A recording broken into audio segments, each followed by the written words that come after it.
Welcome to Ashoka Online Academy. Today we are going to discuss about economy part. So third paper lo manaki economy one of the key role for job. So ఈరోజు అందరికీ కూడా problem ఏంటి అంటే third పార్టే ఎకానమీయే. కానీ economy ఎంత easy, ఎకానమీలో strategy కనుక తెలిస్తే it is very easy. So then economy గురించి మాట్లాడుకున్నప్పుడు మనకి 150 మార్క్స్ ఇచ్చాడు. సో 150 మార్క్స్ ఇచ్చాడు. ఈ 150 మార్క్స్ని మనం 3 పార్ట్స్గా డివైడ్ చేసాం. One is Indian economy,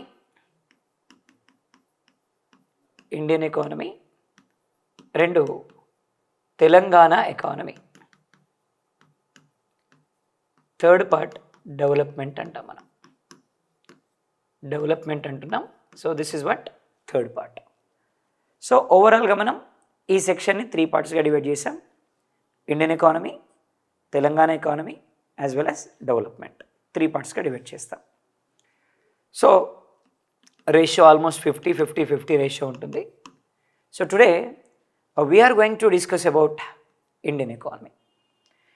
So part of the Indian economy, topics from Indian economy are, number 1, common topics చెప్తున్నాను నేను. సో ఫస్ట్ కామన్గా ఉండేటువంటి టాపిక్స్ గురించి మనం డిస్కస్ చేద్దాం. సో గ్రోత్ అండ్ డెవలప్మెంట్ అంటున్నాం. So growth and development. So what is the difference between growth and development? What exactly the definition of growth? So what exactly development? So what are the different strategies of economists over growth and development? So all these topics we are going to discuss in growth and development part. And second one, we said national income. Simply national income. So what exactly income is? How can we calculate national income? So what is the measures to estimate national income? So different type of methods. What is production method? What is income method? What is expenditure method? So who are going to estimate this national income? So which organizations can calculate this national income? So all these strategies we are going to discuss in national income. And third chapter we can say. So third part, poverty and unemployment. So poverty and unemployment is the third part. So poverty and unemployment. So this is the third chapter, poverty and unemployment. And come to the fourth chapter. So come to the fourth chapter, planning in India. So planning in India. So especially in the syllabus given Niti Aayog. Planning. So what are the plans in India? Then what is the reason for plans success in India? And what is the reason for failure of plans in India? So all of these we are going to discuss it here. So ivi overall ga manaki 4 topics. Topics 4 కానీ related topics మనకి చాలా ఉంటాయి. So related topics గురించి మనం ఎక్కువగా discuss చేయాల్సి ఉంటుంది. So వీటికి సంబంధించి కాబట్టి బేసిక్గా అయితే ఇవి growth and development, national income, poverty and unemployment, planning in India and NITI Aayog. Right. So first of all we're going to discuss about introduction to economy, because without introduction to economy so we can't move further, because you have to know the basic idea over the economy. So ఒక basic idea కనుక మీకు ఉంటే ఆ basic ఐడియాని base చేసుకొని మనం ముందు topics అన్నిటిని కూడా డిస్కస్ చేయడానికి ఛాన్స్ ఉంటుంది. ఫర్దర్ టాపిక్స్ అన్నిటిని కూడా మనం డిస్కస్ చేయడానికి ఛాన్స్ ఉంటుంది. రైట్. కాబట్టి ఇంట్రడక్షన్ టు ఎకానమీ అంటున్నాం. Right. So what exactly economy is? దేన్ని మనం ఎకానమీ అంటాం? What is the economy exactly? So what exactly economy is? మరి ఏంటి సార్ ఎకానమీ అంటే? దేన్ని మనం ఎకానమీ అనాలి అంటే, people has unlimited wants but scarce resources. Economy which satisfies these unlimited wants with scarce resources. ఏమంటున్నాం సింపుల్గా, economy which deals about people has unlimited wants అంటున్నాం మనం. So people has unlimited wants. So people has unlimited wants but scarce resources. Economy which satisfies these unlimited wants with scarce resources. మనుషులకి అనేకమైనటువంటి కోరికలు ఉంటాయి. ఒకటి తీరంగానే ఇంకొకటి, అది తీరంగానే ఇంకొకటి, అది తీరగానే ఇంకొకటి. ఇట్లా మనుషులకి కంటిన్యూస్గా కోరికలు ఉంటాయి. కానీ ఆ కోరికలు తీర్చుకోవడానికి కావలసిన వనరులు మన దగ్గర ఉండవు, రీసోర్సెస్ మన దగ్గర ఉండవు. కాబట్టి ఎకానమీ ఏమంటుందంటే, నీ దగ్గర ఉండేటువంటి రీసోర్సెస్ తోటి నువ్వు డెవలప్ కావాలి అని చెప్పేదాన్ని మనం ఏమంటామంటే ఎకానమీ అంటాం. So what exactly economy is? People has unlimited wants but scarce resources. Economy which satisfies these unlimited wants with scarce resources, that is called economy. దాన్ని మనం ఏమంటాం? ఎకానమీ అంటాం. సో ఎకానమీ అంటే సింపుల్గా ఏమంటున్నామంటే, people has unlimited wants but scarce resources. Economy which satisfies these unlimited wants with scarce resources. For example నేనున్నానండి, నాకు ఏమనిపిస్తుందంటే బెంజ్ కార్లో తిరిగితే బాగుండు అనిపిస్తుంది. ఎకానమీ ఏమంటుందంటే, సార్ నీకంత సీన్ లేదు, మనకున్న బండిలో మంచిగా పెట్రోల్ కొట్టిస్తే చాలంటుంది. దాన్నే మనం ఎకానమీ అంటాం. సింపుల్గా చెప్పాలంటే, మన స్పీడ్కి బ్రేక్ వేసేదాన్నే మనం ఏమనాలా? ఎకానమీ అనాలా. సో మన స్పీడ్కి బ్రేక్ వేసేదాన్నే మనం ఎకానమీ అంటున్నాం. సో ఎకానమీ స్కేర్స్ రిసోర్సెస్తో నీ దగ్గర ఉన్న వాటితో నువ్వు డెవలప్ కావాలి అని చెప్తుంది. That is called economy. పోతే economy is a word which is derived from the word economics.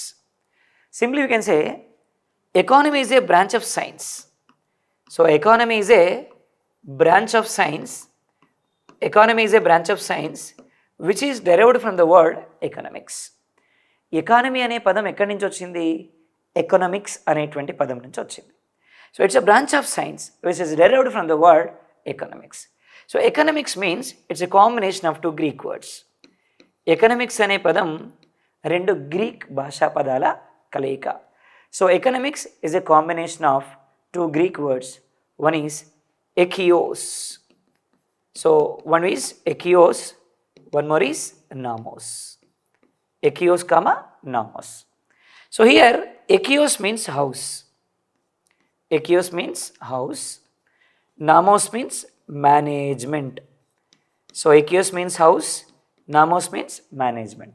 Simply we can say economics ante house management antunnamandi.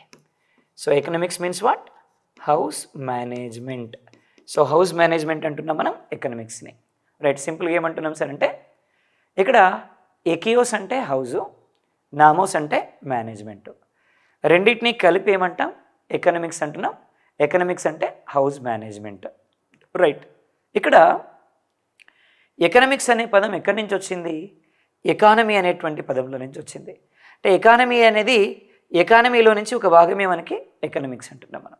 So economics అంటే ఎన్ని పదాల కలయిక? 2 words. One is ekios, one more is namos. Ekios means what? House. Namos means what? Management. రెండింటిని కలిపి మనం ఏమంటాం? Economics అంటాం. So economics అంటే 2 గ్రీక్ భాషా పదాల కలయిక. So combination of 2 Greek words. ఎకియోస్ means house, namos means management. Then first person who said economics is a house management, Mr. Aristotle. So Aristotle చెప్పారు ఫస్ట్ ఎకనామిక్స్ని హౌస్ మేనేజ్మెంట్ అని చెప్పి. So ఎకనామిక్స్ని house management అని ఎవరు చెప్తున్నారు అంటే అరిస్టాటిల్ చెప్తున్నారు. I think all the people know about Aristotle, right? Greatest philosopher in the world who brought public administration. So అదేవిధంగా who said about economic concept also by mister Aristotle. ఆయన Alexander లాంటి యోధుడికి వీరుడికి గురువు ఆయన. సో ఆయన ఏమంటాడు అంటే ఎకనామిక్స్ అంటే హౌస్ మేనేజ్మెంట్ అని చెప్తాడు. సింపుల్గా చెప్పాలి అంటే ఏదైనా ఒక దేశం బాగుండాలంటే ఆ దేశంలో ఏముండాలి? ఏదైనా ఒక దేశం బాగుండాలి అంటే ఆ దేశంలో ఉండేటువంటి రాష్ట్రాలన్నీ బాగుండాలి, స్టేట్స్ అన్నీ బాగుండాలి. ఏదైనా ఒక స్టేట్ బాగుండాలంటే ఆ స్టేట్లో ఉండేటువంటి డిస్ట్రిక్ట్స్ అన్నీ బాగుండాలి. ఏదైనా ఒక డిస్ట్రిక్ట్ బాగుండాలంటే ఆ డిస్ట్రిక్ట్లో ఉండేటువంటి మండల్స్ అన్నీ బాగుండాలి. ఏదైనా ఒక మండల్ బాగుండాలంటే ఆ మండల్లో ఉండేటువంటి విలేజెస్ అన్నీ బాగుండాలి. ఏదైనా విలేజ్ బాగుండాలంటే ఆ విలేజ్లో ఉండే హౌసెస్ అన్నీ బాగుండాలి. అల్టిమేట్గా ఇల్లు బాగుంటే ఊరు బాగుంటుంది, ఊరు బాగుంటే రాష్ట్రం బాగుంటుంది, రాష్ట్రం బాగుంటే దేశం బాగుంటుంది, దేశం బాగుండాలంటే ఇల్లు బాగుండాలి. అందుకనే ఎకనామిక్స్ని ఏమంటామంటే హౌస్ మేనేజ్మెంట్ అని చెప్తున్నాం మనం. సో ఎకనామిక్స్ అంటే హౌస్ మేనేజ్మెంట్ అని చెప్తున్నాం మనం. So economics is a house management. Economics is a house management. House management అని చెప్పిన ఫస్ట్ పర్సన్ అరిస్టాటిల్ చెప్పారు. So Aristotle said economics is a house management, right. ఇది మనకి ఎకనామిక్స్ని బేస్ చేసుకొని. అలాగే ఎకానమీ గురించి చెప్పినటువంటి first person, then first person who said about economy. ఎవరు చెప్పారు ఎకానమీ గురించి మొట్టమొదటిసారిగా? సో ఎకానమీ గురించి చెప్పినటువంటి మొట్టమొదటి పర్సన్ ఎవరు అంటే ఆడమ్ స్మిత్ అండి. So Adam Smith become the first person who said about economy by comparing wealth. దేంతో కంపేర్ చేశారు ఈయన? వెల్త్తో కంపేర్ చేశారు.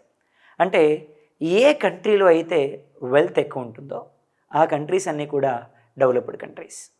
ఏ కంట్రీలో అయితే వెల్త్ తక్కువ ఉంటుందో ఆ కంట్రీస్ అన్నీ డెవలపింగ్ కంట్రీస్ అంటాడు ఈయన.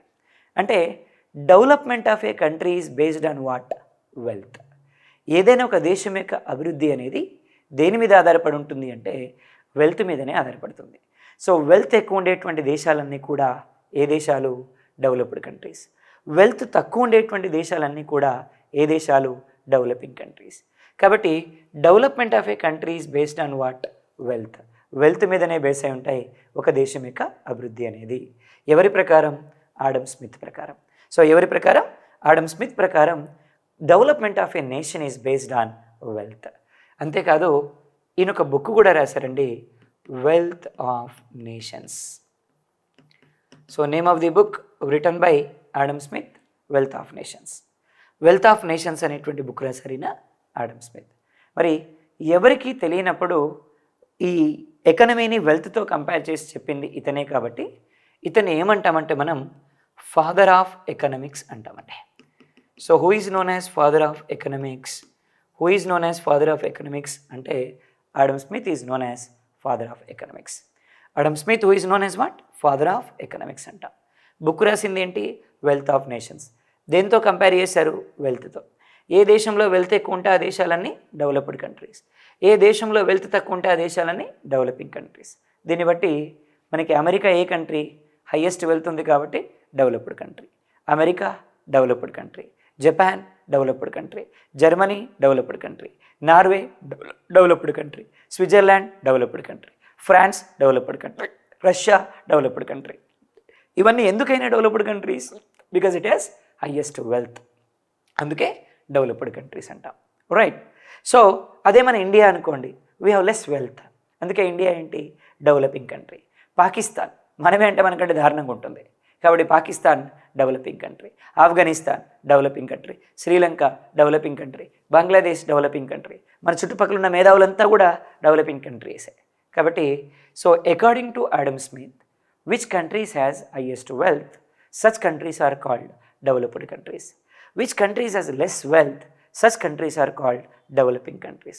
According to this, India is a developing country, America is a developed country, according to Mr. Adam Smith. So he is known as father of economics. ఏమంటున్నాం ఈయనని? ఫాదర్ ఆఫ్ ఎకనామిక్స్ అంటే మనం Adam స్మిత్ని. So that important. అలాగే second person mister Alfred Marshall. Alfred Marshall. So Alfred Marshall. So mister Alfred Marshall who said about prosperity. Prosperity, prosperity తెలుగులో మనం దీన్ని శ్రేయస్సు అంటాం. ఏంటి సార్ శ్రేయస్సు అంటే? మన గురించి ఎవరు మంచిగా అనుకోకపోయినా బాధలేదు, చెడ్డగా అనుకోకపోతే చాలు, దాన్నే మనం ఏమంటాం? ప్రాస్పారిటీ అంటాం.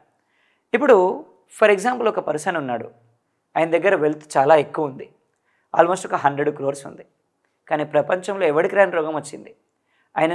ఆయన దగ్గర ఉన్న డబ్బులు ఆయన రోగాన్ని తగ్గించలేవు కదా. దీన్ని ఏమంటాం మనం? ప్రాస్పారిటీ. అంటే ఏంటి? ఫస్ట్ నీ వంటి సోయి నీకు ఉండాలి, ఆ తర్వాత డెవలప్మెంట్ గురించి ఆలోచించాలి. సో అంటే ఏమంటున్నాం మనం, థియరీ ఆఫ్ ప్రాస్పరిటీ అంటే development of a country not based on wealth, development of a country based on wealth as well as prosperity అని చెప్తున్నాం మనం దేంట్లో, ఆల్ఫ్రెడ్ మార్షల్ చెప్పిన ఆయన థియరీలో. ఈయన ఏం రాశారంటే నియో క్లాసికల్ ఎకానమీ అనే బుక్ రాశారండి. So neo classical economy, so neo classical economy said by Alfred Marshall. So Alfred Marshall who said about neo classical economy. So neo classical economy గురించి చెప్తారు ఈయన ఎవరైనా, Alfred Marshall. Alfred Marshall who said about neo classical economy. అంతేకాదు Alfred Marshall who said about micro economy also. ఇంకా ఆయన దేని గురించి చెప్తున్నారు అంటే మైక్రో ఎకానమీ గురించి చెప్తున్నారు. So micro economy said by Alfred Marshall. So micro economy said by what, Alfred Marshall. So micro economy గురించి చెప్తున్నారు. అలాగే నియో క్లాసికల్ ఎకానమీ గురించి, నియో క్లాసికల్ ఎకానమీ అనే బుక్ రాశారు మనకి ఇతను. అదేవిధంగా ప్రాస్పారిటీ థియరీ గురించి చెప్తున్నారు మనకి ఈయన. Theory of prosperity said by Alfred Marshall. Alfred Marshall who said about theory of prosperity. అలాగే ఇంకొక ఆయన ఉన్నారు. సో ఇంకొక ఆయన Paul Samuelson. So Paul Samuelson అంటున్నాం మనం. So mister Paul Samuelson who said about growth theory. So దేని గురించి చెప్తున్నారు ఈయన అంటే గ్రోత్ థియరీ గురించి చెప్తున్నారు. So what exactly growth theory, ఏంటండి గ్రోత్ థియరీ అంటే, దేన్ని మనం గ్రోత్ థియరీ అంటాం అంటే ఏ కంట్రీలో అయితే డెవలప్మెంట్ అనేది సో మనకి ఇక్కడ కంటిన్యూస్గా జరుగుతుందో, అంటే నిన్నటితో కంపేర్ చేసుకున్నప్పుడు ఈరోజు బాగుండాలి, ఈ రోజుతో కంపేర్ చేసుకున్నప్పుడు రేపు బాగుండాలి, రేపటితో కంపేర్ చేసుకున్నప్పుడు ఎల్లుండి బాగుండాలి, ప్రతిరోజు బాగుండాలి, దాన్నే మనం గ్రోత్ అనాలి. సింపుల్గా చెప్పాలి అంటే మనం ఏమంటున్నామంటే ఇవాళ అగ్రికల్చర్ సెక్టార్ ఉంది. అగ్రికల్చర్ సెక్టార్లో at the time of independence మనం చాలా గ్రోత్ని సాధించాం. ర్యాపిడ్గా ఏమైంది అగ్రికల్చర్ సెక్టార్, బ్యాక్ అయిపోయింది. డిఫరెంట్ రీజన్స్ ఆర్ దేర్, ఫ్యూచర్లో మాట్లాడుకుంటాం మనం. So different reasons are there. But ఇక్కడ ఏమంటున్నాం మనం, బేసిక్గా మనం ఏమని చెప్తున్నాం, దీనికి సంబంధించినటువంటి గ్రోత్ అనేది దేని మీద బేస్ అయి ఉండాలి అంటే, దేని మీద బేస్ అయి ఉండాలి అంటే ఎవ్రీడే డెవలప్మెంట్ మీద బేస్ అయి ఉండాలి. ఇండస్ట్రియల్ సెక్టార్ ఉంది. సో ఆ రోజు మనకి అగ్రికల్చర్ సెక్టార్ ఫస్ట్ ప్లేస్లో ఉంటే ఈరోజు ఇండస్ట్రియల్ సెక్టార్ సెకండ్ ప్లేస్లో ఉంది. థర్డ్ ప్లేస్లో ఏముంది, సర్వీస్ సెక్టార్ ఉంది. ఫర్ ఎగ్జాంపుల్ 1947లో at the time of independence మన ఇండియాలో ఫస్ట్ ప్లేస్లో ఉన్న సెక్టార్ ఏది అంటే agriculture sector. Agriculture sector is in first ప్లేస్లో ఉంది. సెకండ్ ప్లేస్లో ఇండస్ట్రియల్ సెక్టార్ ఉంది. Industrial sector is in second place. అలాగే థర్డ్ ప్లేస్లో సర్వీస్ సెక్టార్ ఉంది. Service sector is in third place. First ప్లేస్లో అగ్రికల్చర్, సెకండ్ ప్లేస్లో ఇండస్ట్రియల్, థర్డ్ ప్లేస్లో సర్వీస్ సెక్టార్ ఉంది. నౌ ఇన్ 2023 వచ్చేటప్పటికి ఏమైంది sir, service sector become first place, then agriculture sector become third place, so industrial sector become second place. అంటే there is no change in industrial sector from past 75 years. There is no change in development of industrial sector. Industries పెరిగాయి, population కూడా పెరిగింది. Employment పెరిగినటువంటి పాపులేషన్కి ఈక్వల్గా provide చేయలేకపోయాం మనం. That is not called growth. So ఒకవైపు పాపులేషన్ పెరిగింది, పాపులేషన్తో పాటు ఇండస్ట్రీలు పెరగాలి, ఇండస్ట్రీస్తో పాటు ఎంప్లాయ్మెంట్ కూడా పెరగాలి. So without providing employment, growth rate of industry is not a good for any country in the world, which is said by mister Paul Samuelson. ఇక్కడ ఇండస్ట్రీస్ పెరిగాయి. ఎలా పెరిగాయి ఇండస్ట్రీస్? ఇక్కడ పాపులేషన్తో పాటు పెరిగాయి, కానీ ఆ ఇండస్ట్రీస్లో పెరిగిన పాపులేషన్కి తగ్గట్టుగా ఎంప్లాయ్మెంట్ అయితే ప్రొవైడ్ చేయలేదు. కాబట్టి that is not called growth. కాబట్టి ఆ రోజు సెకండ్ ప్లేస్లో ఉన్నాం, ఈరోజు కూడా సెకండ్ ప్లేస్లోనే ఉన్నాం. ఏ సెక్టార్లో? ఇండస్ట్రియల్ సెక్టార్లో. ఆ రోజు అగ్రికల్చర్ సెక్టార్ ఫస్ట్ ప్లేస్లో ఉంది, but today agriculture sector is in third place. అంటే ఇండియాలో డ్రాస్టిక్గా పడిపోయినటువంటి సెక్టార్ ఏంటి? Agriculture sector. మరి సర్వీస్ సెక్టార్ డ్రాస్టిక్గా పెరిగింది ఇండియాలో.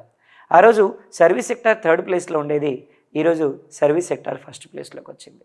కాబట్టి so this is what the major change in India in case of agriculture sector, industrial sector and service sector. This is said by this is said by Paul Samuelson in his theory growth theory. So ఈయన మన దేశం గురించి చెప్పలేదు, but నేను example మీకు అర్థం కావడం కోసం 1947 నుంచి ఇప్పటి వరకు ఉన్నటువంటి సెక్టార్ వైజ్ గ్రోత్ రేట్ మీకు చెప్తున్నాను. కాబట్టి సో ఏం థియరీ చెప్తున్నారు ఈయన అంటే growth theory. So growth theory ఎవరు చెప్పారు మనకి? పాల్ షామిల్సన్ చెప్తున్నారు గ్రోత్ థియరీ గురించి. So that important. లేకపోతే నెక్స్ట్ ఏమన్నాం సార్ అంటే, సార్ అందరూ వీళ్ళేనా, మన దేశం నుంచి ఎవరు లేరా? ఎస్, మన దేశం నుంచి కూడా ఉన్నారండి. ఎవరున్నారు? Mister Amartya Kumar Sen.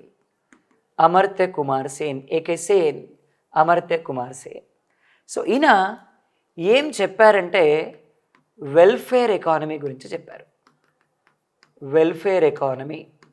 So welfare economy సంక్షేమ అర్థశాస్త్రం అంటున్నాం మనం. So welfare economy said by Amartya Kumar Sen.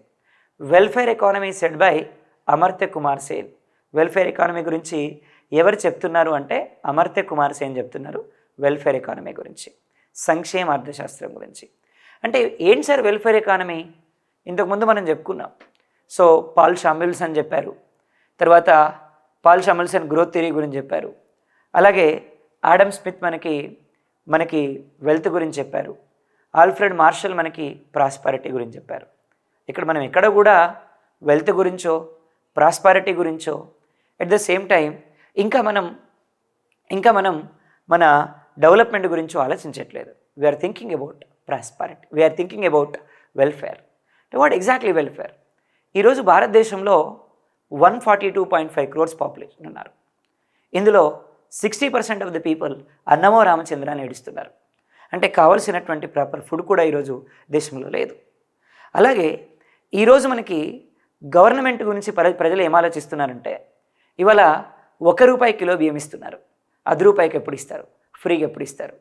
So government మనకి ఈ ఫెసిలిటీస్ ఇస్తుంది, మిగతా ఫెసిలిటీస్ ఎప్పుడు ఇస్తుంది? అంటే ఇక్కడ ఏమంటున్నాం మనము క్లియర్గా చెప్పాలి అంటే, ఇక్కడ ఓన్లీ ఒక దేశం యొక్క, ఒక కంట్రీస్ యొక్క ఆ ప్రజలు మాకు ఏ స్కీములు ఇస్తారో, సంక్షేమం ఏంటి అనే దాని గురించి ఆలోచిస్తున్నారు తప్ప డెవలప్మెంట్ గురించి ఎక్కడా కూడా ఆలోచించడం లేదు. సో 75 ఏళ్లలో ఏ రోజైనా మనం డెవలప్ కావాలి అని ఆలోచించుంటే డెవలప్ అయ్యేవాళ్ళం. కానీ మన ప్రభుత్వాలు కానీ ప్రజలు కానీ ఏం ఆలోచిస్తున్నాయి? ప్రజలకి ఏమి ఇవ్వాలి, ఏమి ఇస్తే మనకు ఒక ఓటు వస్తుంది అని ప్రభుత్వాలు ఆలోచిస్తున్నాయి. ప్రజలు ఏం ఆలోచిస్తున్నారు? సో మనకి గవర్నమెంట్ ఏ స్కీమ్స్ ఫ్రీగా ఇస్తుంది అని ఆలోచిస్తున్నారు. So people doesn't have any responsibility towards development. Even government doesn't have any responsibility towards development. అందుకని ఇండియా ఇంకా ఏం కంట్రీ? డెవలపింగ్ కంట్రీయే. కాబట్టి ఇక్కడ ఏమంటున్నాం సార్ అంటే, అమర్త్య కుమార్ సేన్ మనోడు కాబట్టి ఆయన కేవలం దేని గురించి చెప్పారు? వెల్ఫేర్ గురించి చెప్పారు. ఈయన రాసిన బుక్ ఏంటంటే చాయిస్ ఆఫ్ టెక్నిక్స్ అనే బుక్ రాశారు. So name of the book written by Amartya Kumar Sen, choice of techniques. Name of the book choice of techniques written by Amartya Kumar Sen. ఇది రాసినందుకు ఈయనకి 1998లో నోబెల్ ప్రైజ్ వచ్చిందండి. సో నోబెల్ ఎకానమీలో ప్రైజ్ వచ్చింది ఇతనికి, అమర్త్య కుమార్ సేన్కి. ఏ ఇయర్లో వచ్చింది? 98లో వచ్చింది. ఒకసారి నేను నోబెల్ గురించి చెప్తాను. Actually Nobel prize started in 1901. So on the memory of Alfred Nobel. So on the memory of Alfred Nobel, Nobel prize started in 1901.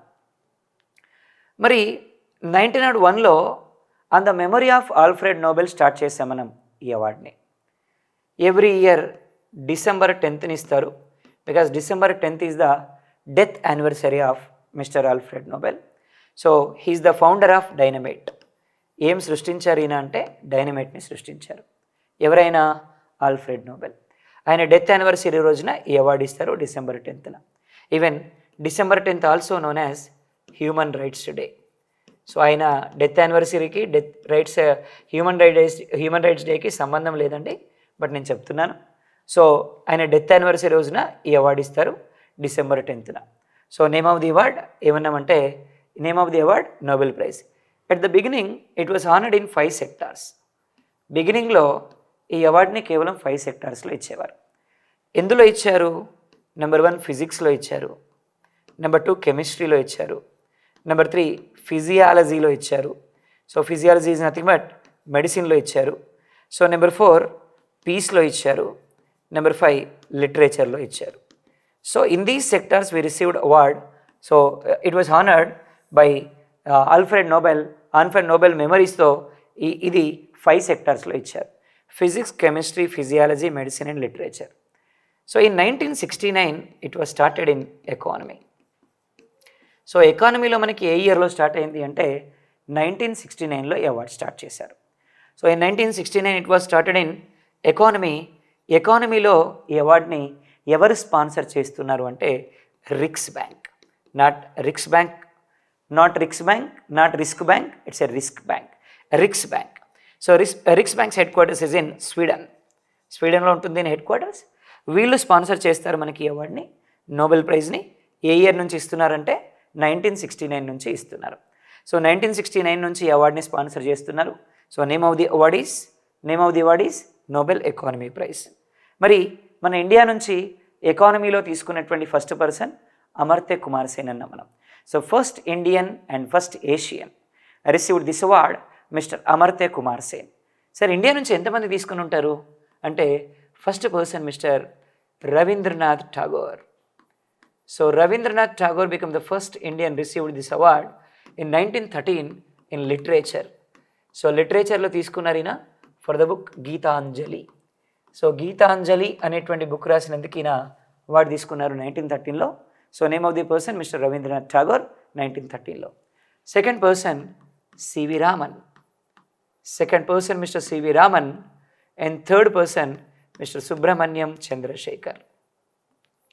So third person we said Subrahmanyan Chandrasekhar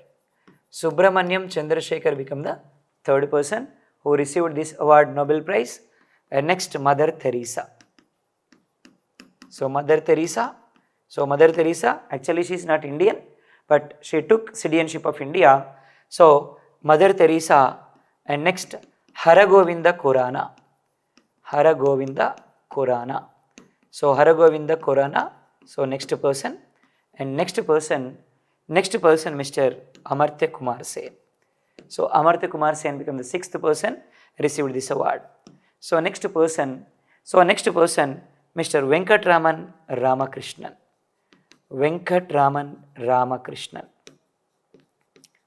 So Venkatraman Ramakrishnan became the seventh person. So eighth person, so Mr. Kailash Satyarthi. So Kailash Satyarthi became the eighth person. And ninth person Mr. Abhijit Banerjee. So Abhijit Banerjee became the ninth person who received this award. So అంటే ఓవరాల్గా ఈ అవార్డుని ఎంతమంది తీసుకున్నారు India నుంచి అంటే 9 members తీసుకున్నారు. Simply he is from literature and CV Raman from physics and Subramaniam Chandrasekhar also from physics, Mother Teresa peace, and Haragovinda Khurana so physiology, that is medicine. Amartya Kumar Sen received from economy. Same time Venkatraman Ramakrishnan who received this award in chemistry. So chemistry lo తీసుకున్నారినా. And Kailash Satyarthi who received this award in peace, and Abhijit Banerjee who received this award in economy. Simply we can say 9 people who received this award in various sectors from Indian origin and in India. So ఇండియాకి ఎన్ని ఫిజిక్స్లు వచ్చాయంటే 2 ఫిజిక్స్లు వచ్చాయి, అలాగే 2 పీస్లు వచ్చాయి, 2 ఎకానమీలు వచ్చాయి. So 2 economy and 2 physics and 2 peace. These 3 awards twice we received, remaining single time we received. అంటే economy నుంచి ఇండియాకి ఎన్ని అవార్డ్స్ వచ్చాయంటే 2 అవార్డ్స్ వచ్చాయి. So one is mister Amartya Kumar Sen, mister AK Sen, and one more person mister Abhijit Banerjee. So Abhijit Banerjee, so these 2 people received this award from economy from Indian origin. సో ఇది ఓవరాల్గా మనకి ఎకానమీని బేస్ చేసుకొని ఈ అవార్డ్స్. సో ఫైనలీ మనం నోబెల్ ఎకానమీ ఏ ఇయర్లో స్టార్ట్ చేశారన్నాం? So Nobel economy started in which year? 1969. So 1969లో నోబెల్ ఎకానమీ మనకి రావడం జరిగింది. సో మరి 1969లో స్టార్ట్ చేసిన ఈ అవార్డు ఎవరిస్తున్నారండి? Riksbank. ఎవరిస్తున్నారంటే రిక్స్ బ్యాంక్. మరి ఈ రిక్స్ బ్యాంక్ ఈ అవార్డుని, నోబెల్ ఎకానమీ అవార్డుని ఎన్ని సెక్టార్స్లో ఈ అవార్డుని ఎప్పటి నుంచి స్టార్ట్ చేసింది అంటే 1969. So Nobel economy prize started in which year? 1969 నుంచి స్టార్ట్ అయింది. మరి ఆ రోజు 1969లో ఈ అవార్డుని ఇద్దరికి ఇచ్చారు. ఎవరికి ఇచ్చారు? ఒక ఆయన ఎవరెవరికి ఇచ్చారు అంటే నెంబర్ 1 రాగ్నార్ ఫిష్కి ఇచ్చారు. Ragnar Frisch. And one more person mister Jan Tinbergen. Jan Tinbergen ఇద్దరికి ఇచ్చారు. ఎవరెవరికి ఇచ్చారు? రాగ్నార్ ఫిష్కి ఇచ్చారు, జాన్ టిన్ బర్గిన్కి ఇచ్చారు. So in 1969 Nobel Prize received by 2 people, John Tin Bergin and Ragnar Fish. So in 1969 2 people received this award. One is Ragnar Fish, one more is John Tin Bergin. 2 people received this award in 1969. So this award which is honored by Riksbank. So it is honoring from 1969 onwards. Headquarters of Riksbank is in Sweden. So now Ragnar Fish మరి ఏం చేశారు? ఏం చేశారు sir Ragnar fish అంటే ఎకానమీని 2 పార్ట్స్గా divide చేశారు. ఎలా divide చేశారు ఈయన? One is micro economy and one more is macro economy. అంటే ఎకానమీని 2 పార్ట్స్గా డివైడ్ చేసింది ఎవరు అంటే రాగ్నార్ ఫిష్. ఒకటి micro economy, 2 macro economy. So micro economy అన్నాం, మ్యాక్రో ఎకానమీ అంటున్నాం. So micro economy and macro economy. So ఒక్కొక్క ఎకానమీ గురించి మనం మాట్లాడదాం. One is micro economy. ఏంటి సార్ మైక్రో ఎకానమీ అంటే? ఫర్ ఎగ్జాంపుల్ మన క్లాస్లో ఒక 100 మెంబర్స్ ఉన్నారు. ఈ 100 మెంబర్స్లో నేను ఒక్కరి గురించే మాట్లాడుతున్నాను. ఏ అనే ఒక పర్సన్ గురించి మాట్లాడుతున్నాను. సో ఏమని చెప్తున్నాను? ఏ గురించి? చాలా మంచోడబ్బా ఇతను, రెగ్యులర్గా క్లాస్కి వస్తాడు, ముందు బెంచ్లో కూర్చుంటాడు, ఏం చెప్పినా వింటాడు, బుద్ధిమంతుడు, ఈసారి పక్కా ఉద్యోగం వస్తుంది అని చెప్పిన. ఇప్పుడు నేను అవుట్ ఆఫ్ 100 మెంబర్స్ ఎవరి గురించి మాట్లాడినట్టు? ఏ గురించి మాట్లాడినట్టు. దీన్ని ఏమంటాం మనం? మైక్రో ఎకానమీ అంటాం. అంటే 100 మెంబర్స్లో మనం ఒక్కరి గురించే డిస్కస్ చేస్తున్నాం. దాన్ని ఏమనాలి మనం? మైక్రో ఎకానమీ అంటాం. సింపుల్గా చెప్పాలి అంటే so economy which deals about single entity. Economy which deals about what? Single entity. Or economy which deals about individual entity. So single entity గురించి లేదు ఇండివిజువల్ ఎంటిటీ గురించి మాట్లాడితే దాన్ని మనం ఏమంటామంటే మైక్రో ఎకానమీ అంటాం. Economy which deals with single entity or economy which deals about individual entity, that is called micro economy. Or economy which deals about micro aspect, that is called micro economy. మరి micro economy గురించి ఎవరు చెప్పారు? Alfred Marshall. So Alfred Marshall చెప్పారు. ఎవరు చెప్పారంటే Alfred Marshall చెప్తున్నారు మనకి దేని గురించి? మైక్రో ఎకానమీ గురించి. So micro economy said by ఏమన్నా?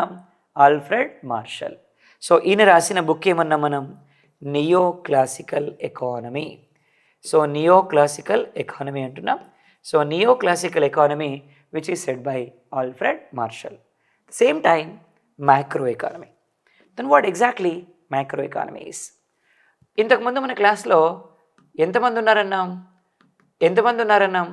100 మెంబర్స్ ఉన్నారన్నాం. సో నేను అందరి గురించి మాట్లాడుతున్నాను. అశోక ఆన్లైన్ అకాడమీలో 100 మంది ఉన్నారబ్బా స్టూడెంట్స్. చాలా మంచోళ్ళు వీళ్ళు, ఎంత ఇంట్రెస్టింగ్గా చదువుకుంటారు వీళ్ళు, ఏం చెప్పినా వింటారు, బుద్ధిమంతులు, ఈసారి పక్కా జాబ్ వస్తుంది వీళ్ళందరికీ అని చెప్పిన. అప్పుడు నేను ఎవరి గురించి మాట్లాడుతున్నట్టు? అందరి గురించి మాట్లాడుతున్నట్టు. దీన్ని ఏమనాలి మనం?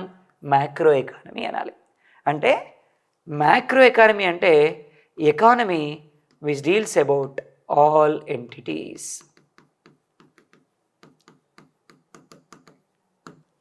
ఆల్ ఎంటిటీస్ గురించి మాట్లాడితే ఏమనాలి? మ్యాక్రో. సింగిల్ ఎంటిటీ గురించి మాట్లాడితే ఏమనాలి? మైక్రో. సింగిల్ ఎంటిటీ అయితే మైక్రో, ఆల్ ఎంటిటీస్ అయితే మ్యాక్రో. సింగిల్ ఎంటిటీ అయితే మైక్రో, ఆల్ ఎంటిటీస్ అయితే macro. So we discuss about macro economy. మరి ఎవరు చెప్పారు సార్ మ్యాక్రో ఎకానమీ గురించి? JM Keynes. జేఎం కీన్స్ చెప్తున్నారు.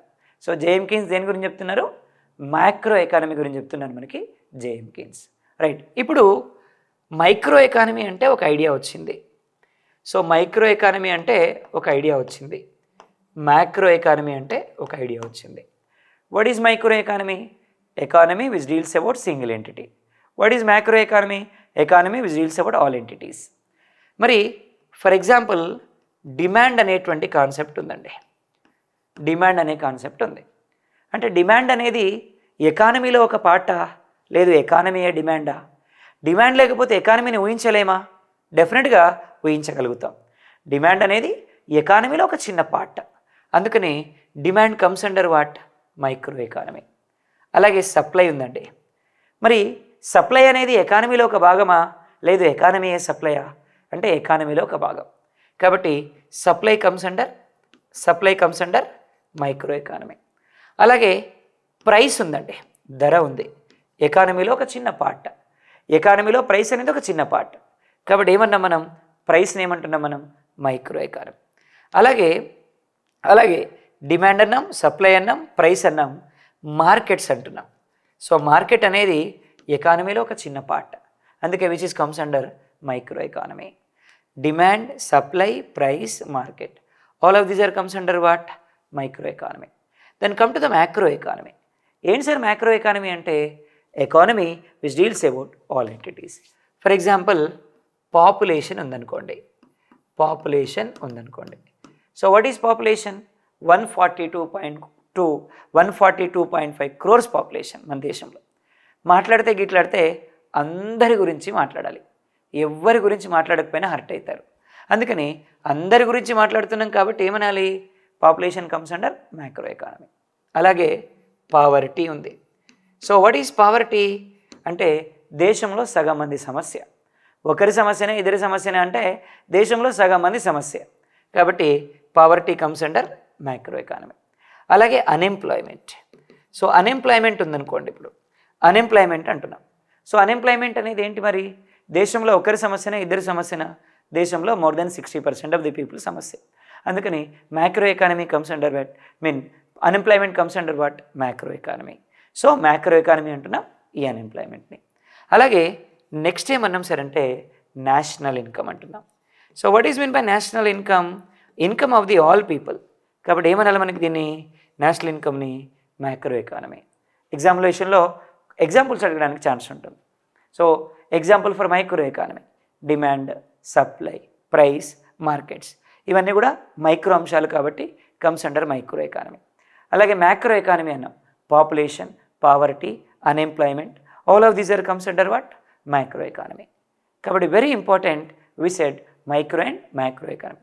వీటిని క్లాసిఫై చేసింది ఎవరు అంటే మనకి రాగ్నర్ ఫిష్ క్లాసిఫై చేశాడు. ఈయన ఎకానమీని 2 పార్ట్స్గా, అందుకే ఆయనకి నోబెల్ ప్రైజ్ వచ్చింది. ఏ ఇయర్లో వచ్చింది నోబెల్ ప్రైజ్ అంటే? So he received Nobel prize in 1969. When it was started in 1969 first ఆయనకే ఇచ్చారు. రైట్. మరి ఇందాక నుంచి మనం ఏమంటున్నాం సార్ అంటే ఎకానమీ అంటే money money money money money money అంటున్నాం. అసలు ఈ మనీ ఎట్లొస్తుంది? Then how the people will get income? ఎలా వస్తుంది మనకి ఇన్కమ్? ఎలా వస్తుంది? ఫర్ ఎగ్జాంపుల్ నేనున్నాను అనుకోండి, నాకు ఇన్కమ్ ఎలా వస్తుంది? క్లాస్ చెప్తే వస్తుంది. ఇక్కడ క్లాస్ చెప్పడాన్ని ఏమంటాం మనం? ప్రొడక్షన్ అంటాం. అంటే పీపుల్కి ఇన్కమ్ ఎలా వస్తుందండి? ప్రొడక్షన్ చేస్తే వస్తుంది. సో ప్రొడక్షన్ చేస్తే ఏమొస్తుంది మనకి? ఇన్కమ్ వస్తుంది. ప్రొడక్షన్ చేస్తే ఏమొస్తుంది మనకి? ఇన్కమ్ వస్తుంది. ఫర్ ఎగ్జాంపుల్ నేను ఒక 1 hour క్లాస్ చెప్తే 3000 ఇస్తారు అనుకోండి. 1 hour క్లాస్ చెప్తే 3000 ఇస్తారు అనుకోండి. అప్పుడు 2 hours చెప్తే ఎంత ఇస్తారు? 6000 ఇస్తారు. అలాగే 3 hours చెప్తే ఎంత ఇస్తారు? 9000 ఇస్తారు. 4 hours చెప్తే ఎంత ఇస్తారు? 12000 ఇస్తారు. 5 hours చెప్తే ఎంత ఇస్తారు? 15000 ఇస్తారు.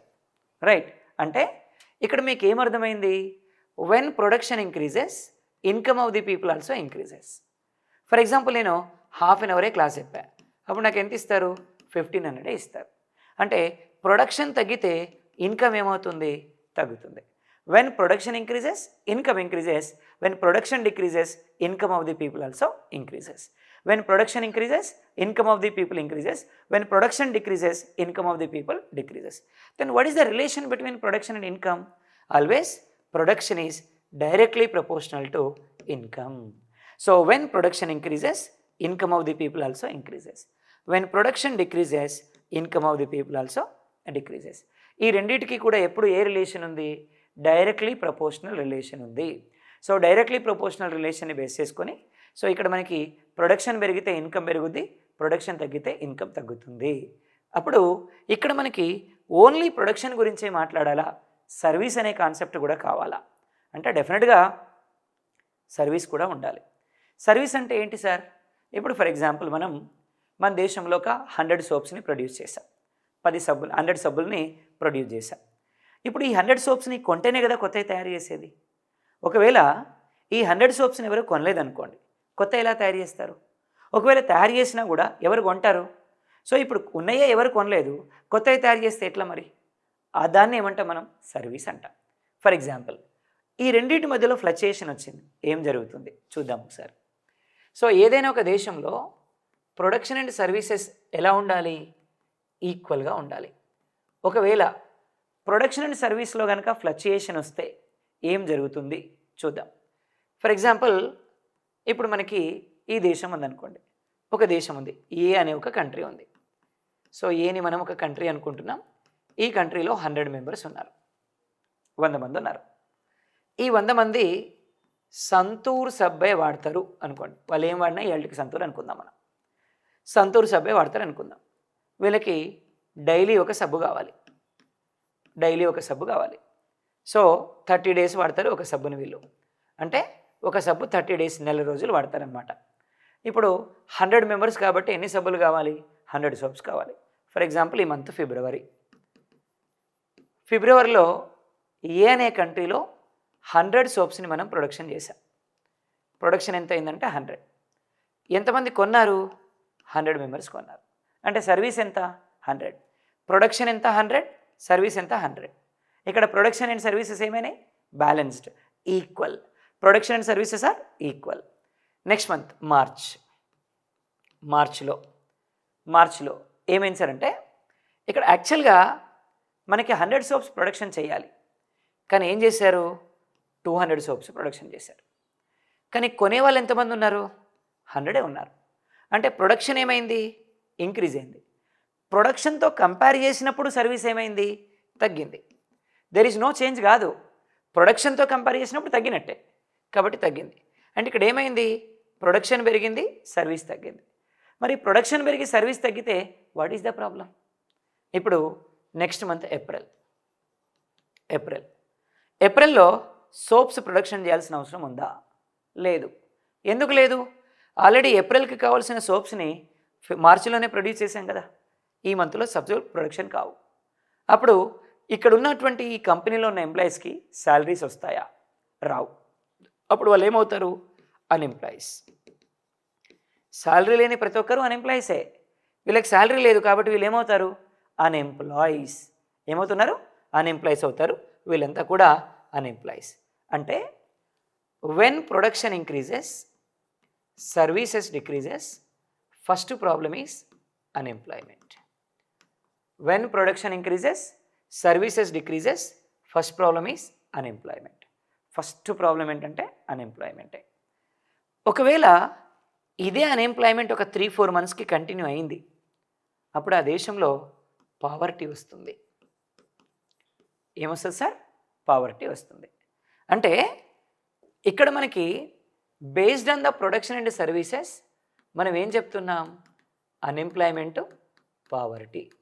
సో ఏ దేశంలో అయితే అన్ఎంప్లాయ్మెంట్ ఎక్కువ ఉంటుందో, ఏ దేశంలో అయితే పావర్టీ ఎక్కువ ఉంటుందో ఆ కంట్రీస్ని మనం డెవలపింగ్ కంట్రీస్ అని పిలుస్తున్నాం. ఏమంటున్నాం సార్ అంటే డెవలపింగ్ కంట్రీస్ అంటున్నాం. ఎగ్జాంపుల్ ఇండియాలో సిచ్యువేషన్ ఇదే. ఈరోజు ఇండియాలో అన్ఎంప్లాయ్మెంట్ ఎక్కువ, పావర్టీ కూడా చాలా ఎక్కువ. రైట్, ఇది ప్రాబ్లం ఈరోజు మనకి ఇండియాలో. రైట్, నెక్స్ట్ కేసు చూద్దాం. ఫర్ ఎగ్జాంపుల్ ఈ మంత్ మనకి ఫిబ్రవరిలో 200 సోప్స్ ప్రొడక్షన్ అయినాయి. 200 మెంబర్స్ కొన్నారు. ప్రొడక్షన్ ఈక్వల్ టు సర్వీస్ అయింది. కానీ మార్చిలో ఏమైందంటే ఓన్లీ 100 సోప్సే ప్రొడ్యూస్ అయినాయి. కానీ కొనేవాళ్ళు ఎంతమంది ఉన్నారు? 200 మెంబర్స్ ఉన్నారు. ఇక్కడ డిమాండ్ ఉంది కానీ సప్లై లేదు. నో సప్లై, సప్లై లేదు. డిమాండ్ ఉంది కానీ సప్లై లేదు. మరి డిమాండ్ ఉండి సప్లై లేనప్పుడు ఇప్పుడు సంతూర్ సబ్బుల కంపెనీ వాడు ఏమనుకుంటాడంటే, ఇంతకుముందు మనం 100 సోప్స్ అమ్మినప్పుడు 200 సోప్స్ అమ్మినప్పుడు ఎంత ప్రాఫిట్ వచ్చిందో 100 సోప్స్ అమ్మినా కూడా అంతే ప్రాఫిట్ రావాలి అని ఇక్కడ ఇంతకుముందు 25 రూపీస్ ఉంటే ఈ సబ్బుకి 50 రూపీస్ చేస్తాడు. అంటే ఒకవేళ డిమాండ్ ఉండి సప్లై లేకపోతే గూడ్స్ ఆఫ్ ది ప్రైసెస్ ఏమవుతాయి? ఇంక్రీజ్ అవుతాయి. So increasing prices of the goods is called what? Inflation. ఏమన్నాం సార్ అంటే ఇన్ఫ్లేషన్ అంటున్నాం. ధరలు పెరగడాన్నే మనం ఏమంటున్నాం? ద్రవ్యోల్బణం అంటున్నాం. Increment of prices is called what? Inflation అంటున్నాం మనం. Increment of prices is called what? Inflation అంటున్నాం మనం. సో ఏం పెరుగుతుంది అంటే ఇన్ఫ్లేషన్ పెరుగుతుంది అనమాట. ఎప్పుడు ఇన్ఫ్లేషన్ పెరుగుతుంది? ప్రైసెస్ పెరిగితే ఇన్ఫ్లేషన్ పెరుగుతుంది. మరి ఈ ఇన్ఫ్లేషన్ని కంట్రోల్ చేయాలంటే ఏం చేయాలి అంటే, ఇప్పుడు 50 రూపాయలు సబ్బు అయిందండి. మన దేశంలో 50 రూపాయలు పెట్టి సబ్బు ఎంతమంది కొనగలుగుతారు అంటే ఒక 10 మంది కొనగలుగుతారు. మరి మిగతా 190 మెంబర్స్ పరిస్థితి ఏంటి? వాళ్ళు స్నానం చేయొద్దా? మరి వాళ్ళ పరిస్థితి ఏంటి? ఎట్లా మరి అంటే, ఇప్పుడు ఏం చేయాలి? Government subsidies. గవర్నమెంటే కొని ఏం చేయాలి? ప్రజలకి సబ్సిడీతోటి రేషన్ షాప్లను, లేదు అంటే మనకి రైతు బజార్లలో వైట్ రేషన్ కార్డు ఉన్న వాళ్ళకి మళ్ళీ 10 రూపాయలకి అందించాలి. దాన్ని మనం ఏమంటాం? సబ్సిడీ అంటాం. అంటే ఇక్కడ మనకి ప్రొడక్షన్ తగ్గి సర్వీస్ పెరిగితే అక్కడ ఏమవుతుంది? డిమాండ్ పెరిగి సప్లై తగ్గుతుంది. దానివల్ల ఏమవుతున్నాయి? ప్రైసెస్ పెరుగుతున్నాయి. సో ప్రైసెస్ పెరగడాన్నే మనం ఏమంటాం? ఇన్ఫ్లేషన్ అంటాం. సో ఇన్ఫ్లేషన్ వల్ల ఏం పెరుగుతుంది? సబ్సిడీస్ పెరుగుతున్నాయి. ఇన్ఫ్లేషన్ అండ్ సబ్సిడీస్ రెండు పెరిగితే ఆ దేశాలను ఏమంటారు? మళ్ళీ డెవలపింగ్ కంట్రీస్ అంటారు. Developing countries. So we can say these countries are called what? Developing countries. రేపు ఎగ్జామినేషన్లో క్వశ్చన్ అడుగుతారు, what are the characteristics of developing countries అంటారు. So what are the characteristics of developing countries అంటారు. So developing కంట్రీస్లో ఉండేటువంటి లక్షణాలు ఏంటి అనేది మనకి ఇక్కడ క్వశ్చన్. డెవలపింగ్ కంట్రీస్కి ఏమేమి లక్షణాలు ఉంటాయి అనేది క్వశ్చన్. నెంబర్ 1, ఫస్ట్ ప్రాబ్లం ఏంటి? First problem, there is lot of fluctuation in production and services. Production and సర్వీసెస్లో లాట్ ఆఫ్ ఫ్లక్చుయేషన్ ఉంటుంది. ఇది ఫస్ట్ ప్రాబ్లం. సెకండ్ ప్రాబ్లం ఏమన్నాం సార్ అంటే, there is lot of fluctuation in demand and supply. Demand సప్లైలో చాలా fluctuation ఉంటుంది. This is the second problem. Third problem ఏమన్నామంటే prices బాగా పెరుగుతాయి, దానివల్ల ఇన్ఫ్లేషన్ వస్తుంది. దీనివల్ల ఏమన్నామంటున్నామంటే సబ్సిడీస్ అనేవి ఇంక్రీజ్ అవుతాయి. When subsidies increases government expenditure కూడా పెరుగుతుంది. సో గవర్నమెంట్ ఎక్స్పెండిచర్ కూడా ఇంక్రీజ్ అవుతుంది. నెక్స్ట్ ప్రాబ్లం ఏమన్నామంటే పావర్టీ అన్ఎంప్లాయ్మెంట్ ఎక్కువగా ఉంటాయి ఈ కంట్రీస్లో. ఈ క్యారెక్టర్స్ కనుక కనపడితే ఆ కంట్రీస్ని మనం ఏమని పిలుస్తున్నాము అంటే developing countries. So we can say these countries are called what? Developing countries అంటున్నాం మనం ఈ కంట్రీస్ని. What are the characteristics of developing countries అంటే these are the characteristics of developing countries. Number 1, there is lot of fluctuation in production and services. Second problem, demand and supply. There is lot of fluctuation in demand and supply. Third problem, prices are going to increase. When prices are going to increase, that is affected to inflation. And fourth problem, subsidies are increases. When inflation increased, people are unable to purchase the goods. When people are unable to purchase the goods, government has to provide subsidies so that subsidies increases. When subsidies increases, expenditure of the government is going to increase. When expenditure of the government increases, it is somewhat burden to the public again, because when government increases expenditure, so government must be increase taxes. That is also somewhat burden to the other category of people. So next problem, poverty and unemployment. If all these characteristics we can see in a country, such countries are called developing countries. ఆ దేశాలని మనం ఏమనాలి? Developing countries అనాలి. కాబట్టి ఒక దేశం యొక్క లక్షణాలు ఇలా ఉంటాయన్నమాట. ఆ లక్షణాలు, ఈ లక్షణాలన్నీ కనిపిస్తే ఆ దేశాలని మనం డెవలపింగ్ కంట్రీస్ అంటాం. Example India. Example what we said? India. So India is the best example for this one. So now what we are saying, we know what are developing countries, we know what are developed countries, then how we classified economy, what is microeconomy, so what is macroeconomy, all of this we know. Then on the basis of economy, total countries in the world divided into 3 types. ఏమేమి ఉన్నాయండి? Number 1, capitalist economic countries. Number 1 we said capitalist economy or capitalist economic countries. Number 2 we said socialist or communist economic countries. And number 3 we said mixed economic countries. Mixed economic countries. There are 3 types of countries in the world on the basis of economy: capitalist, socialist and mixed. First one we said capitalist. First one ఏమంటున్నామంటే capitalist economic country అంటున్నాం.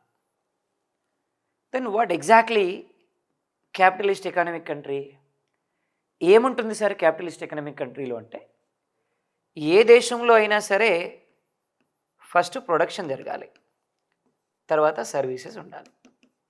అంటే సింపుల్గా చెప్పాలి అంటే ఆ దేశంలో గూడ్స్ని ఉత్పత్తి చేయాలి, అవి కొనాలి, కొంటే కొత్తవి తయారవుతాయి, కొత్తవి తయారైతే అక్కడ ప్రొడక్షన్ ఎక్కువ జరుగుతుంది, ప్రొడక్షన్ ఎక్కువ జరిగింది అంటే ఎంప్లాయ్మెంట్ కంటిన్యూ అవుతుంది, ఎంప్లాయ్మెంట్ పెరిగింది అంటే ప్రజల ఇన్కమ్స్ పెరుగుతాయి, ఇన్కమ్స్ పెరిగినాయి అంటే పర్ క్యాపిటల్ ఇన్కమ్ పెరుగుద్ది, పర్ క్యాపిటల్ ఇన్కమ్ పెరిగింది అంటే ఆ దేశం డెవలప్ అయింది. అంటే ఇవన్నీ సైక్లిక్ ప్రాసెస్ అన్నమాట. కాబట్టి డెఫినెట్గా ఆ దేశంలో ఏముండాలి? ప్రొడక్షన్ ఉండాలి, సర్వీసెస్ ఉండాలి. మరి క్యాపిటలిస్ట్ ఎకనామిక్ కంట్రీస్లో ప్రొడక్షన్ ఎవరు చేస్తారంటే ప్రైవేట్ పీపుల్ చేస్తారంటే. There is no involvement of government sector in production. Government sector యొక్క ఇన్వాల్వ్మెంట్ అనేది అసలు ఉండదు ప్రొడక్షన్లో. ప్రొడక్షన్లో గవర్నమెంట్ ఇన్వాల్వ్మెంట్ అనేది అసలు ఉండదు. ఎక్కడ? ఈ క్యాపిటలిస్ట్ ఎకనామిక్ కంట్రీస్లో. సరే అసలు గవర్నమెంట్ కంపెనీలే ఉండవా? గవర్నమెంట్ కంపెనీలు ఉండవు, ప్రైవేట్ కంపెనీస్ ఉంటాయి, గవర్నమెంట్ వాళ్ళకి సపోర్ట్ చేస్తుంది. అలాగే సర్వీసెస్ అంటే తయారు చేసినవన్నీ కూడా అమ్మేటువంటి బాధ్యత ఎవరిది? ప్రభుత్వాన్ని. లీగల్ ఆర్ ఇల్లీగల్ ఎట్లయినా కావచ్చు, బట్ అమ్మే బాధ్యత ఎవరిది అంటే గవర్నమెంట్ది. మోస్ట్లీ గవర్నమెంట్ అమ్మేటప్పుడు ఇల్లీగల్ ఉండదు, బట్ అమ్మాల్సిన బాధ్యత అయితే గవర్నమెంట్దే. అంటే ప్రొడక్షన్లో ఎప్పుడూ కూడా గవర్నమెంట్ ఇన్వాల్వ్ కాదు, సర్వీసెస్లో ఎప్పుడూ కూడా ప్రైవేట్ ఇన్వాల్వ్ కాదు. ఇది ప్రొడక్షన్ అండ్ సర్వీసెస్ రెండు జరుగుతాయి, కానీ ప్రొడక్షన్లో గవర్నమెంట్ కాదు, సర్వీసెస్లో ప్రైవేట్ కాదు. ఇది కంటిన్యూస్ ప్రాసెస్ అన్నమాట. Example USA best example for capitalist economy. So యుఎస్ఏలో ఎందుకు ఎక్కువ మందికి ఎంప్లాయ్మెంట్ దొరుకుతుంది? అక్కడ ప్రైవేట్ ఆర్గనైజేషన్స్ ఎక్కువ ఉంటాయి, ఎక్కువ కాదు మోస్ట్లీ ప్రైవేట్ ఆర్గనైజేషన్స్ ఉంటాయి. ప్రైవేట్ ఆర్గనైజేషన్స్లో అడ్వాంటేజ్ ఏంటి? ఎక్కువ మందికి ఎంప్లాయ్మెంట్ ప్రొవైడ్ చేయగలుగుతారు, కాబట్టి ఎక్కువ మందికి ఎంప్లాయ్మెంట్ దొరుకుతుంది ఇక్కడ. కాబట్టి ఎక్కువ మందికి ఎంప్లాయ్మెంట్ వస్తుంది, కాబట్టి ఇక్కడ ప్రైవేట్ సెక్టార్లో ఎక్కువ మందికి ఎంప్లాయ్మెంట్ వస్తుంది, కాబట్టి ఎక్కువ మంది అక్కడికి వెళ్తున్నారు, అక్కడ ఎంప్లాయ్మెంట్ని పొందుతున్నారు. There is no involvement of government sector in production. So ఇక్కడ అమ్మే బాధ్యత ఎవరిది అంటే గవర్నమెంట్, ఏ వస్తువులైనా. ఫర్ ఎగ్జాంపుల్ ఈరోజు అమెరికాలో ఎక్కువగా ప్రొడ్యూస్ చేసేది ఏంటి అంటే వెపన్స్. సో వెపన్స్ని అక్కడ లైసెన్సింగ్ పాలసీ ఉండదు. So licensing policy in the sense, for example మన ఇండియాలో మనం వెపన్ మెయింటైన్ చేయాలి అంటే కలెక్టర్కి రిక్వెస్ట్ పెట్టుకోవాలి. సో నాకు ఇలా లైఫ్ థ్రెట్ ఉంది, ప్రాణహాని ఉంది, సో నాకు వెపన్ కావాలి, పర్మిషన్ ఇవ్వండి అని చెప్పి తీసుకోవాలి. అదే అమెరికాలో అక్కర్లే. మన పిల్లలు ఇక్కడ స్కూల్కి పెన్నులు ఎలా తీసుకెళ్తారో అక్కడ పిల్లలు స్కూల్కి గన్నులు ఎలా తీసుకెళ్తారు. అప్పుడు మనం న్యూస్లో చూస్తూ ఉంటాం, ఎవరికైనా క్లాస్లో తిక్కలేసింది అనుకోండి, చుట్టూ లేసి రౌండ్గా ఫైర్ చేసి ఇంటికి వెళ్ళిపోతాడు సపరేట్గా. కాబట్టి అలా ఉంటుందన్నమాట అక్కడ. లైసెన్సింగ్ పాలసీ ఉండదు. ఎందుకంటే వాళ్ళు ఎక్కువ తయారు చేసేదే వెపన్స్. వాళ్ళ వెపన్స్ని వాళ్ళే కొనకపోతే ఇంకెవరు కొంటారు? అందుకని. కాబట్టి ఏమంటున్నాం sir? Capitalist economy. Best example for capitalist economy USA. So in capitalist economy all productions in the country made by private sector. Financial assistance also provided by the government sector. So produce చేసినటువంటి గూడ్స్ని export చేయాల్సినటువంటి బాధ్యత ఎవరిది అంటే అక్కడ government సెక్టార్దే. ఇది capitalist economy. So next one we said socialist economy. So best example for socialist economy Russia.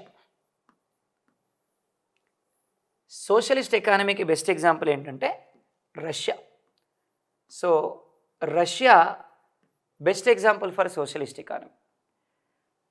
రష్యాలో ప్రొడక్షన్ అంతా ఎవరు చేస్తారంటే గవర్నమెంట్. ఈవెన్ సర్వీసెస్ కూడా ఎవరు చేస్తారంటే గవర్నమెంట్. తయారు చేసేది గవర్నమెంటే, అమ్మేది కూడా గవర్నమెంట్. సార్ అసలు ప్రైవేట్ సెక్టార్ అనేది రష్యాలో ఉండదా? ఉంటుంది. కానీ ప్రైవేట్ వాళ్ళు ఏం చేస్తారు? గవర్నమెంట్ వాళ్ళకి ఇన్వెస్ట్ చేస్తారు. వచ్చిన ప్రాఫిట్స్లో గవర్నమెంట్ ఏం చేస్తుంది? ప్రైవేట్ వాళ్ళకి కొంత షేర్ ఇస్తుంది. అంతేగాని కంప్లీట్గా గవర్నమెంట్ ఉండదు, కంప్లీట్గా ప్రైవేట్ ఉండదు. గవర్నమెంట్కి సపోర్ట్ చేస్తారు అంతే. ఇది అక్కడ. మరి కమ్యూనిస్ట్ ఎకానమిక్ కంట్రీస్. కమ్యూనిస్ట్ ఎకానమీకి ఎగ్జాంపుల్ ఏంటంటే చైనా. సో చైనాలో ఏంటి అంటే ఇక్కడ ప్రొడక్షన్ అంతా గవర్నమెంటే చేస్తుంది, సర్వీసెస్ కూడా గవర్నమెంటే చేస్తుంది. బట్ ఓన్లీ డిఫరెన్స్ ఏంటి అంటే ఇక్కడ ఫ్రీ ట్రేడ్ పాలసీని ప్రొవైడ్ చేస్తుంది గవర్నమెంట్. అంటే ప్రైవేట్ వాళ్ళకి ఫ్రీ ట్రేడ్ పాలసీ ఇస్తుంది. మీరు రండి, ఇన్వెస్ట్ చేసుకోండి, వచ్చేసేయండి అని చెప్పి ఆఫర్ ఇస్తుంది. ఎవరు? Government sector. కాబట్టి ఇక్కడ ఏమంటున్నాం మనం? ఆల్మోస్ట్ రెండు సేమే. అంటే Russia and communist both are similar in economic system. But only difference is ఏంటంటే ఇక్కడ రష్యాలో ఏంటి అంటే ఎంప్లాయ్మెంట్ సెక్యూరిటీ ఉండదు. There is no employment security in Russia. మనలాగే చదువుకోవాలి, ఎగ్జామ్స్ రాయాలి, వస్తే చేయాలి, లేకపోతే ఊరుకోవాలి.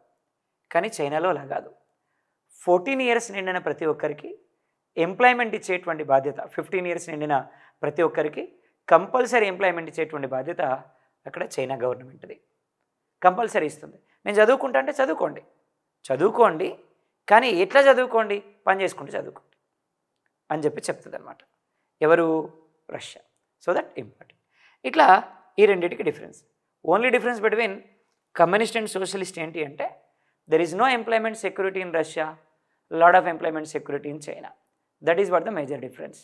So major difference between these two countries are, so this is what the major difference. Very important. ఇకపోతే next one mixed economy. Mixed economy.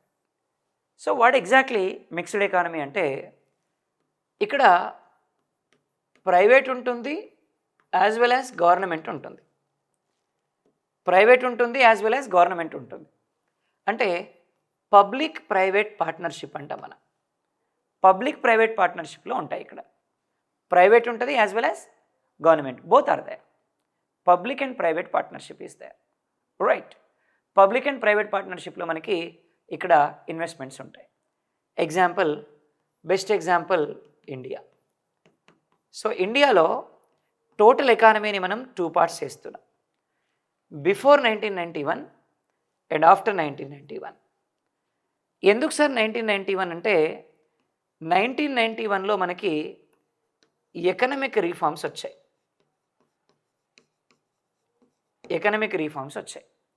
1991లో economic reforms వచ్చాయి.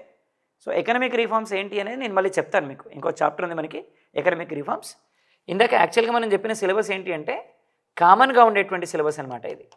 So ఇక్కడ ఉండే సిలబస్ ఏంటి అంటే మనకి కామన్గా ఉండేటువంటి syllabus. This is not exactly syllabus. First వీటి గురించి మనం మాట్లాడతామని చెప్పి నేను చెప్పాను అంతే. సో తర్వాత ఇంకా చాలా విషయాల గురించి మనం మాట్లాడుకుంటాం. సో దీన్ని వేసేసుకొని మనం ఏమని చెప్తున్నాం సార్ అంటే ఇక్కడ ఏమంటున్నామంటే మనం ఎకనమిక్ రిఫార్మ్స్ వచ్చాయి 1991లో. బిఫోర్ 1991 మనకి గవర్నమెంట్ ఇన్వెస్ట్మెంట్ ఎక్కువ, ప్రైవేట్ వాళ్ళది తక్కువ.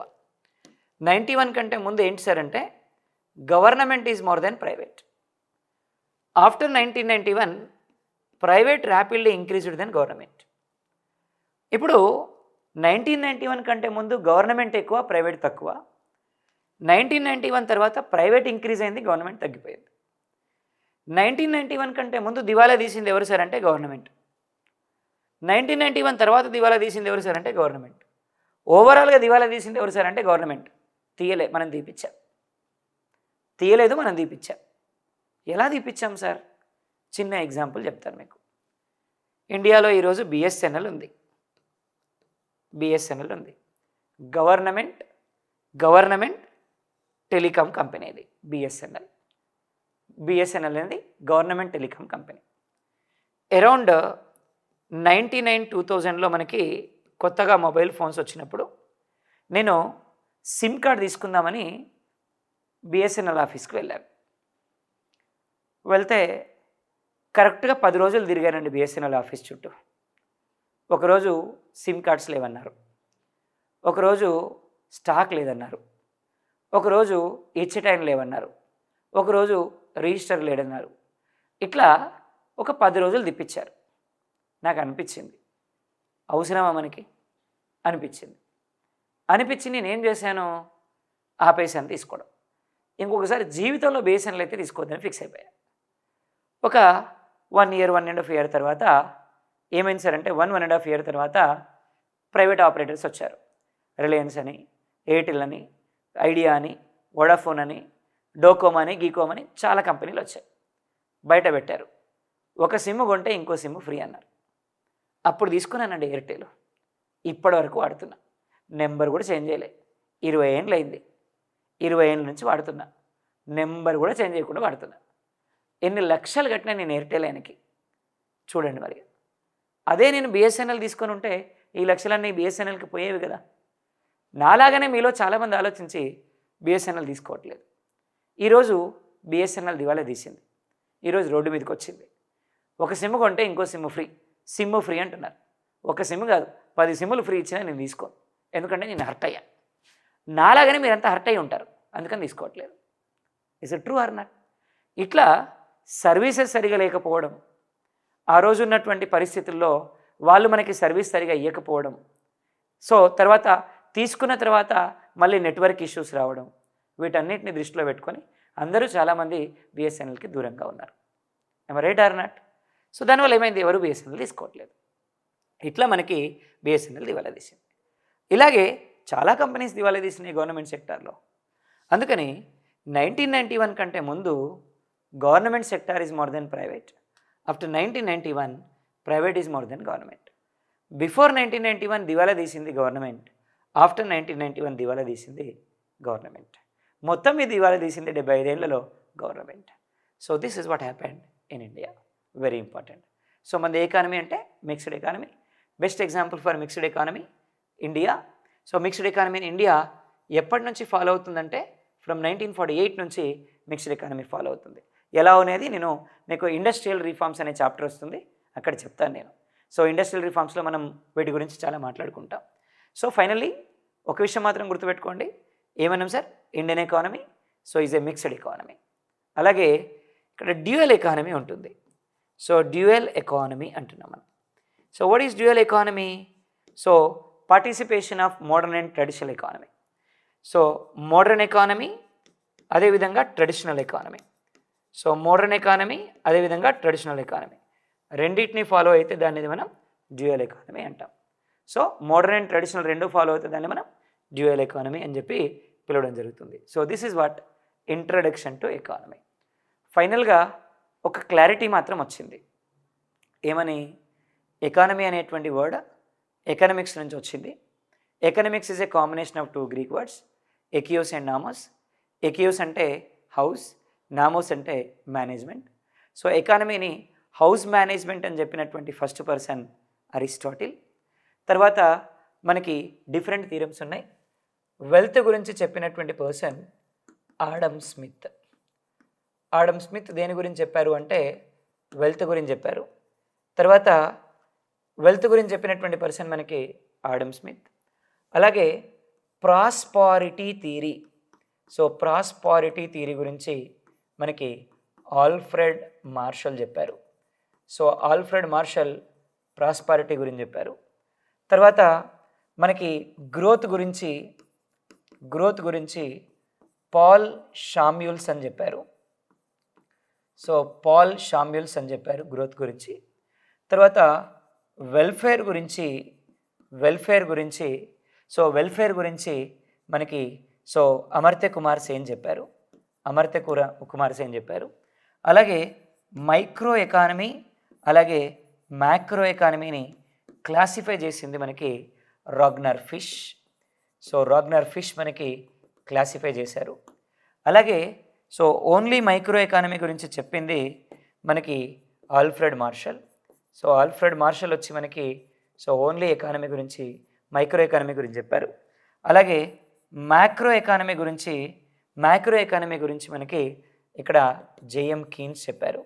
సో జేఎం కీన్స్ చెప్తున్నారు మనకి మ్యాక్రో ఎకానమీ గురించి. అలాగే మనకి ఇంకా మనం ఏమంటున్నాం సార్ అంటే దీంట్లో ఇంకా మనం దీని గురించి డిస్కస్ చేసింది ఏంటి అంటే దీంట్లో సో ఇంకా మనకి ప్రొడక్షన్ అండ్ సర్వీసెస్ గురించి చెప్పాం మనం.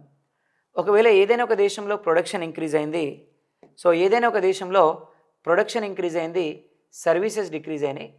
ప్రొడక్షన్ పెరిగి సర్వీస్ తగ్గితే, ప్రొడక్షన్ ఏమో పెరిగింది, సర్వీస్ ఏమో తగ్గింది. ప్రొడక్షన్ పెరిగి సర్వీస్ తగ్గితే, సో ప్రొడక్షన్ పెరిగింది, సర్వీస్ తగ్గింది, అప్పుడు అన్ఎంప్లాయ్మెంట్ వస్తుంది. సో ఈ అన్ఎంప్లాయ్మెంట్ దీనివల్ల ఏం ఎఫెక్ట్ అవుతుందంటే పావర్టీ ఎఫెక్ట్ అవుతుంది. ఒకవేళ అన్ఎంప్లాయ్మెంట్ పావర్టీ రెండు ఎక్కువ ఉంటే ఆ దేశాలని మనం డెవలపింగ్ కంట్రీస్ అని చెప్పి పిలవడం జరుగుతుంది. ఏదైనా ఒక దేశంలో ప్రొడక్షన్ తగ్గింది, సర్వీసెస్ పెరిగినాయి. ప్రొడక్షన్ తగ్గి సర్వీసెస్ పెరిగితే ఆ దేశంలో ప్రొడక్షన్ తగ్గింది, సర్వీస్ పెరిగింది. ప్రొడక్షన్ తగ్గి సర్వీస్ పెరిగితే ఆ దేశంలో ఇన్ఫ్లేషన్ వస్తుంది. సో ఈ ఇన్ఫ్లేషన్ వల్ల సబ్సిడీస్ పెరుగుతాయి. సో ఈ సబ్సిడీస్ ఎక్కువైతే మళ్ళీ ఆ దేశాలని మనం డెవలపింగ్ కంట్రీస్ అంటాం. ఈ రెండింటికి కూడా ఎగ్జాంపుల్ ఏంటంటే ఇండియా. ఈ రెండింటికి కూడా బెస్ట్ ఎగ్జాంపుల్ ఏమంటే ఇండియా. అలాగే మనం 3 టైప్ ఆఫ్ ఎకానమీస్ గురించి మాట్లాడుకున్నాం.